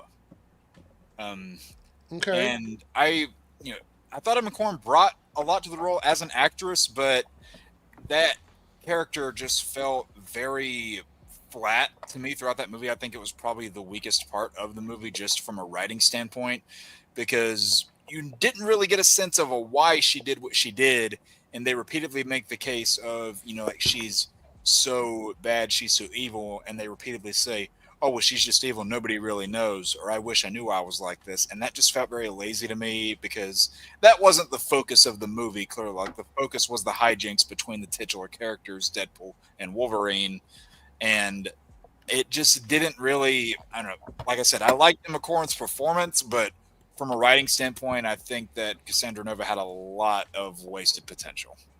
Okay. That's fair enough.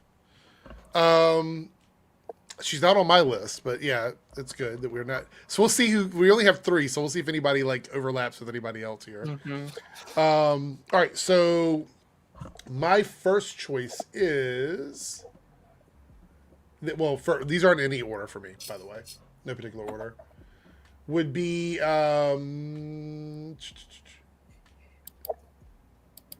Malekith from Thor, The Dark World. I like that character, and I don't have a disdain for that film. Like, it's not my least favorite MCU movie. I know a lot of people hate it. I don't actually hate it.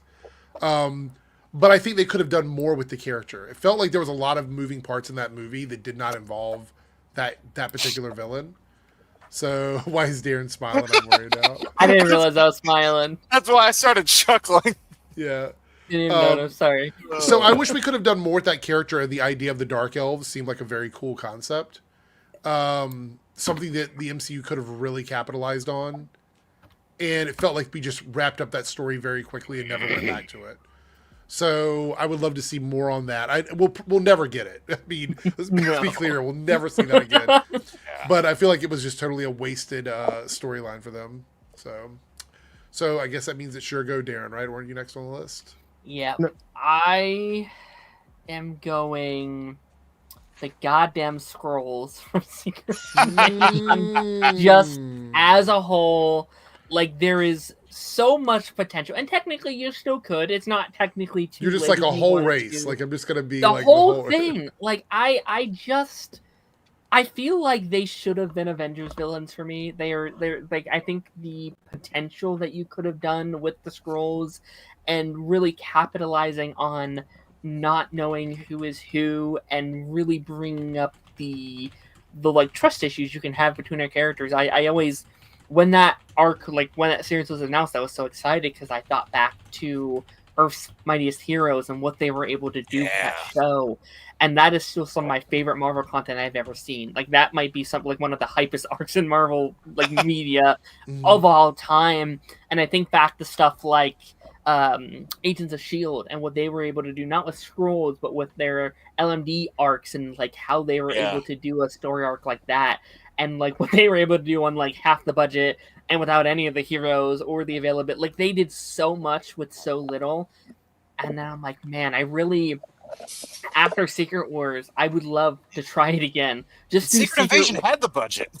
Do you see that is true, and they wasted it on Samuel L. Yeah. Jackson, right? But like a couple years from now, maybe in 10 years, just reboot Secret Invasion. Just do it again. Try it again with like a proper as a movie. whatever. A movie. Yeah, Make as it a a movie. movie. Again. Yeah. Secret Invasion 2. It's fine. Let's just do it. So 3Dub, what is your first choice? I'm going with the Doctor Strange and the villain from him, and I'm going with Dormammu. Oh, okay. The forgotten villain that we don't know if we're ever going to see again because we. And he's a world killer from Yeah. if the internet's correct. Dormammu, I came to bargain. Yeah, And it's voiced by the same actor too. So yeah. No, I agree with that 100%. I'd like to see him again. I actually think we might see him again. I think when we go to Yeah. the dark dimension, I think we're going to deal with him again. So Either him or maybe this is a bit of a pull, but do Nightmare. yeah, possibly. So Jake, what is your second choice on your list of wasted potential? So my second one, this happens to come from my least favorite MCU movie, and the wasting of this villain plays a lot into that. That is Gore the God Butcher. Yeah. I'm glad someone did it. That Yeah. was the second one on my list too. Damn it. So yeah, because that whole concept of somebody who prays to a god, but then believes that all of these gods are selfish, and he ends up being kind of right when you look at how the movie plays out. Yeah, he was not wrong. Yeah, That's he the was thing. not wrong. Like all of the other gods were just disinterested, and the only good god, Thor, was made into a complete idiot. And the funny thing is that they show that council, that big communion of Yeah. gods, and they're all dicks. Yeah, they're all So it's now- like, and because I feel like the writers, they know that he's gonna make valid points, so they have to make it crystal fucking clear that he's the bad guy by having him kidnap a bunch of kids. exactly. That was the And- whole thing. And his whole thing too, like, just think about how little this makes sense. You have somebody that believes that all gods are selfish and they only care about them, yet the big master plan is to capture a bunch of people that they care about. Right. Because they would come help them. It's like that just fails from a writing Yeah, standpoint. well, I still stand by the fact that the problem with that movie was Kevin Feige was stretched too thin between the movies and the TV shows, and he didn't have a lot of time to really go Right. in Yeah. and 100%. fine tune Taika Waititi's story. And to be fair, he said he did such a great job with Ragnarok. He probably thought we're just going to let him go because he did such a fantastic job with that movie. Right. But this is one of those cases where a creative person sort of needs someone to hold them on the rails a little bit, and I think that's what happened. Is it just went completely off the rails? You wasted And- Christian Bale. Yeah. How do you do that? And Chris Yeah. Hemsworth admitted that they kind of lost track of the character in that film. So, Oh, yeah.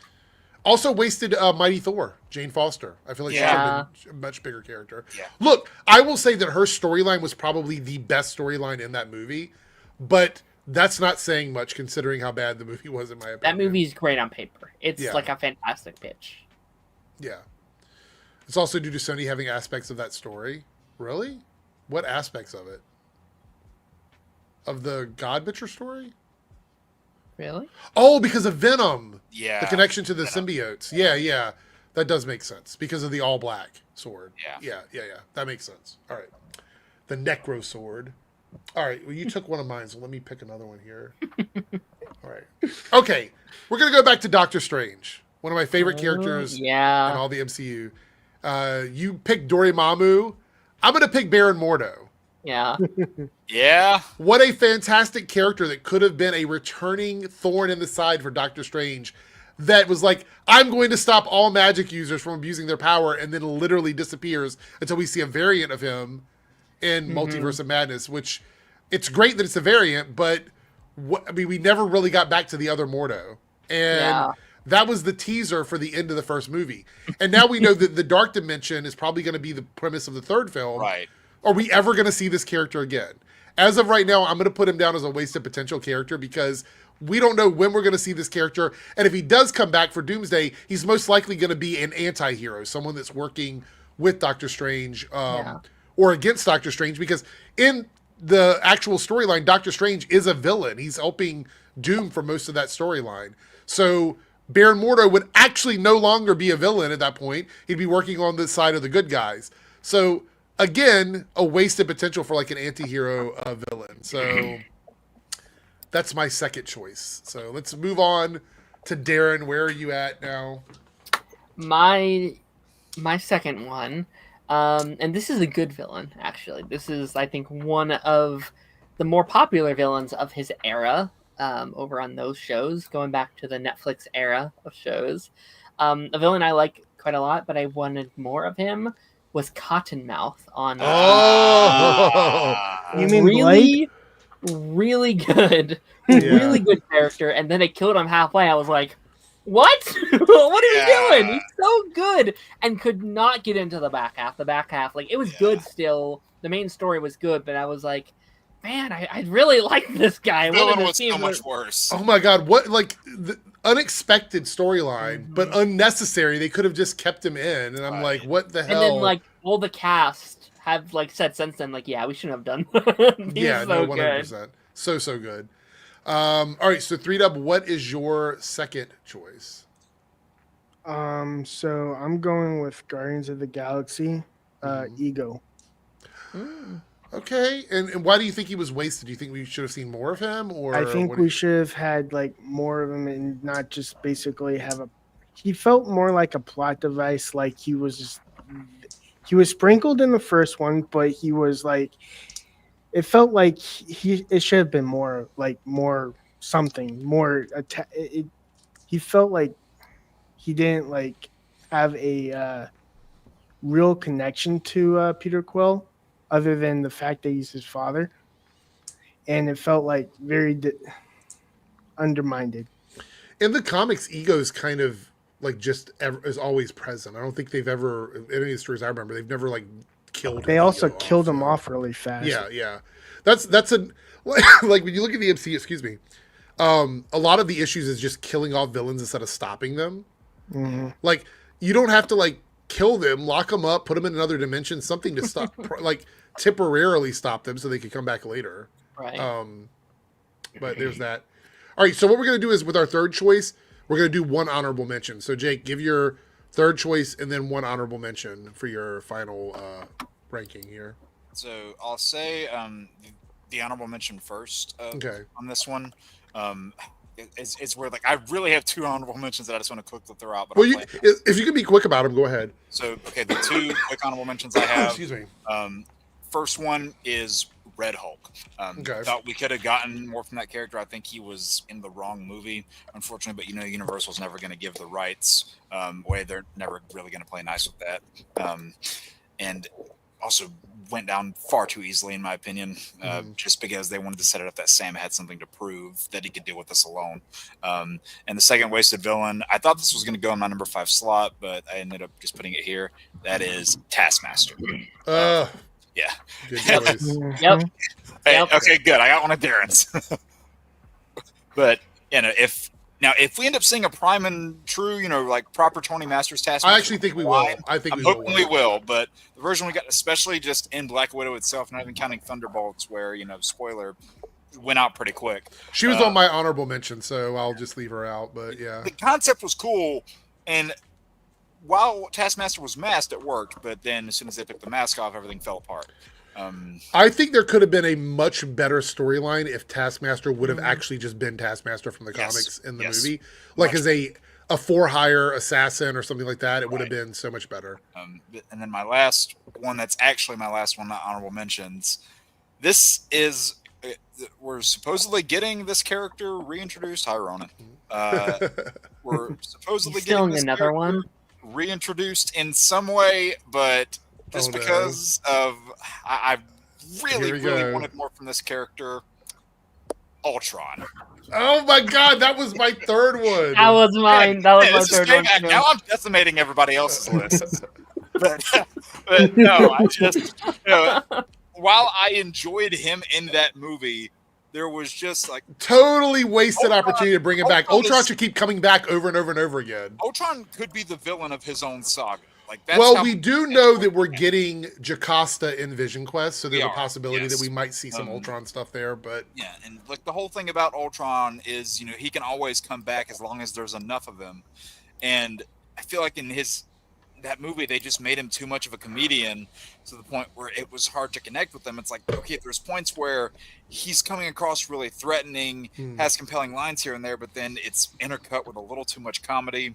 And again, like you were saying with a lot of the other Marvel James villains, Spader was good in the role, though. I thought he did a good job with the voice, but especially around that time, like Marvel was in the bad habit of killing villains in their debut movie. yes, And I feel like that really, more than any other one that suffered from it, it really hurt Yeah. Ultron. So yeah. if we get like a revamped version of him later on, I'll be curious to see what that is, but definitely wasted potential from him. By the way, I want to point out, no matter what room you're in, if you look over here in the corner, everybody's room chat comes up there. So if you're like in my room and you want to see what people in Darren's room is saying or whatever, it's there in the chat, even if it's not the same thing. So yeah.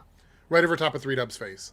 What face? Exactly. All right, because you stole mine, I'm going to go off on my wild card here, and I have no honorable mention because this is coming from my wild card draw. And I'm going to throw this out there. They're a team, so it's kind of a cheat, but it's a team, right? I think this is a team that we could have seen so much more from, and we got a little taste of that with one of their characters, with one. And the rest of them didn't really get that much time on screen or whatever. But that is the Black Order. Thanos' Black Order. Oh, okay. They were essentially the evil Avengers of characters. Like that's what they were. And they got thrown into like a group movie, and it makes sense because they were lackeys for Thanos, and you didn't want them to like overshine Thanos. But the only one that we really got any sort of characterization from was Ebony Maw. And Ebony Maw was absolutely terrifying. Like his powers were just crazy. Like the telekinesis / magical elements of his powers. Great. But we didn't get really much from any of the other characters in the Black Order. No. And I would have loved to Supergiant. No. And I feel like they could have done more. So that's my only issue with Black Order, is that we could have had more from them. Look, we will never see them again unless they come up in like Doomsday as like side characters or something like that. But it's just a shame we didn't really get much more from them over 2 movies, over 6 hours of film. Yeah. We got such little of those characters. I guess I could throw an honorable mention of Ronan the Accuser. He was on my list as well. I think we could have seen more from him later on. He was good in Guardians, and I think he played a solid role. Was it because of Ronan the Unchained that showed up in chat? I mean, you go. No. It's over here on my list. But he was one of my like very off the cuff ones. Like I just kind of scribbled his name into my list. But I just remember wanting to see more from him because he was really good. He was like the stoic character in a movie full of comedy, which I thought was hilarious. So would love to see him come back. But that's the last one on my list. So Darren. So for my third pick, and this one kept going in and out of my list as things kind of got stolen from me. But it is someone who shares the same name as me, coincidentally, MODOK from Ant-Man Quantumania. I like MODOK. I'm not like an expert in MODOK or whatever, but I have always loved him in the various cartoons and stuff I watched as a kid. And then so like when we heard he was going to be in like Ant-Man 3 and he was coming, I was like, oh man, I've been waiting for this. I can't wait. Right. And they just did nothing. They really did nothing with the little MODOK butt and everything. It was like, what are we looking at here? It didn't look very good. The character was just annoying. He became this kind of bit character, which I know he can sometimes be a little goofy and weird, but like, I don't know. I personally did not vibe with MODOK in Ant-Man, and maybe they can redo it someday. Maybe, in the future we can try again with a different character or something. Or they don't have to. Fair enough. I'm sorry. I just can't stand MODOK. Fair.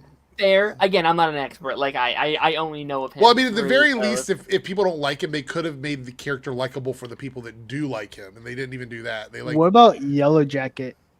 Same character. I mean, it's all. I mean, like basically, Yellow Jacket's story ended when he like vanished, and then I actually, to be fair, I actually like Yellow Jacket's story in the first Ant-Man movie. To be honest, but Do you have an honorable mention at all, Darren? Or is that Honorable mention, and this is like an obvious one, and it's not really their fault, but King the Conqueror would be definitely a waste. I was wondering if anybody was going to bring that up. Like, oh my god! inherently is wasted because they literally couldn't finish it, right? Oh so, my god! Darren, you might have just opened a can of worms that you did not want to open. That's funny. It's too funny. although Alright. he was great. The character was great, and the various stuff he saw, like him and Loki, and yeah, like Loki season 1 and 2 was so good. And then Ant-Man exists. All right, I see your super chat, Naruto. We're going to read that in a second, but let's let 3Dub cap off this segment with his final choice and a possible honorable mention. So my final choice is from let me I forgot what can we say it? Oh yeah, okay. My final choice is from Captain America: First Avenger, and that's Red Skull. Oh, that's a good one. Yeah, Okay, I mean, that's fair. yeah, I understand why. I think he did a great job in the movie, but I could have totally They seen more of him. they basically brought him back to be a watcher of the Soul Stone. Yeah. which- I actually think that's a good callback, but I understand what you're saying. Like bringing him back as like a regular character. He I could have get been that. used a little bit more. I Yeah. feel like Mhm. I like him. Though. And Uh, how is he not like resilient for being used to watch a stone? And who told him to watch the stone? I think that's the mystery of it all. We have to use context clues and just assume. And my honorable mention is Hercules. Is Hercules a villain though? I mean, I don't know if Hercules counts. He as a was villain. set up as a villain and never mentioned again. I don't even know if he like. I will give it to you, but because we don't know. But Hercules is a hero in the comics. He's not really a villain. Yeah. Well, he was set up to go after Thor. So I do kind of agree with him though, where like yeah, it clearly was supposed to be this like Batman v Superman kind of movie. Where I it's, would like, say more antagonist and less Yes. villain. Yes. So, but yeah, I agree with you. Makes sense. we'll have to do a second one that's like wasted characters and Yeah, then yeah. on there. 100%. All right, we have a super chat here from Naruto. Let's pull up on the screen. Thank you for the super chat. When Ego died, the whole Peter Quill is a normal guy now was utterly stupid. I agree with that. I think that was dumb. Like, I think it's false. yeah, I don't think he's really because like he was freezing in space and lived. I was like, oh, it clearly has a little bit of that god left in him. yeah. It was really weird to give him like DNA from a Celestial and then be like, oh, by the way, now he's just normal. Like, I don't totally get it. I will say the reason why I think they did this is because of what Ego was doing to Earth, and they had to figure out a way to stop Ego's, because like all that stuff that was happening on Earth at that time, they were like, if we kill Ego, it kills all of his power, and they're like, oh, by the way, that would also kill Peter Quill's connection to the power. But it's like, is that how that would work? I mean, I feel like if you're a product of something, it's in your DNA, but then we'd be questioning like the logical nature of like superhero movies, and I guess that's a step too far at a certain point. Kind of like how Ego killed all of Peter Quill's siblings, and then they just wrote it off as a joke. Yeah. what was that villain in the third one of Guardians? High Oh Evolution. wait, Evolution. Yeah, he's The another High one. Evolutionary, yeah. He was so good. He was good. Okay, so that's the end of our list, but we have about 7 minutes left before we wrap up the stream today. Before we do that, I do want to thank everybody for being here. Of course, Darren hanging out. If you're watching on Darren's channel, make sure you're subscribed to his channel. If you're here, after we're done, head over to Darren's channel and subscribe. Same thing with 3Dub. Head over to his channel and subscribe to his channel. And I think Jake is actually streaming in like an hour from now, Yep. right? Yep. So if you guys are looking for more stuff to do this afternoon to hang out and chit chat, I'm sure Jake would love to have you over to his channel during his stream. So you can head over to Joypad Jake's channel and share the love over there. All right, with that being said, this was mentioned earlier. I believe Naruto, was it Naruto that brought this up? Yeah, it Earlier. was. Yes. We're going to watch this trailer for the Invincible fighting game. I haven't seen this yet. I actually bookmarked it for tomorrow, but since you brought it up, we'll take a look at it now. Actually, before we do that, Naruto with a $2 super chat. Did any of you watch that horrible MODOK show? I watched like 3 episodes of it and then I stopped. I watched one. It was I not my didn't cup know of tea. there was a MODOK show. It's like Robot Chicken. If you're a fan of Yeah. Robot Chicken, it was kind of in that style. But yeah, I didn't watch it because, first of all, I like Patton Oswalt. Like, that's not really why I Yeah. stayed away from it. I'm just not, Robot Chicken isn't my vibe, so I didn't really I didn't really care for the show too much. He doesn't like AI either, so. All right, let's watch this gaming trailer. This should be okay. It's a gaming trailer. Gaming trailers usually don't get claimed unless there's a song in it that's a copyrighted song. So Well, guess we'll find out. yeah, here we go. Hope you're not in a hurry because northbound is backed up all the way to 18th. And the southbound ain't looking much better. This is ridiculous. I like the graphics. Jeez. Come on. One of them? You're here, but it's Oh! Okay. What the...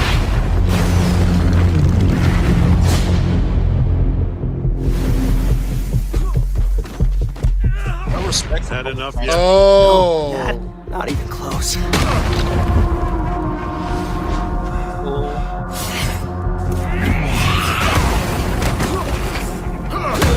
I love the way this looks like the superimposed characters are in the background.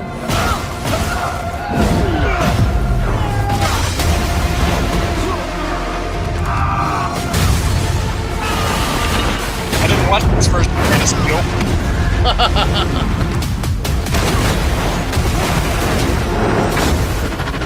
I hoped you'd understand why I had to do this. Accept our rule or die.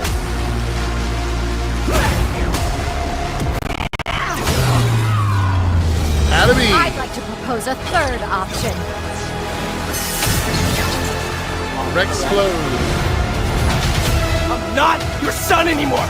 I'm the guy who's Oh, is it going to 3v3? throw Is you that off why this it's planet 3 for on good. 3 of them?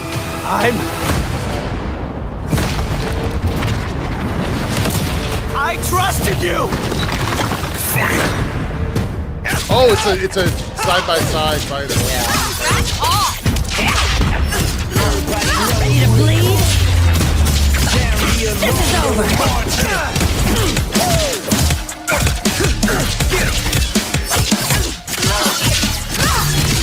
It looks very old. Coming through! Let's do this. Gotcha.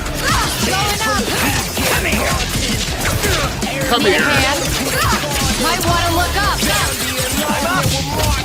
See how you like this? It's an army.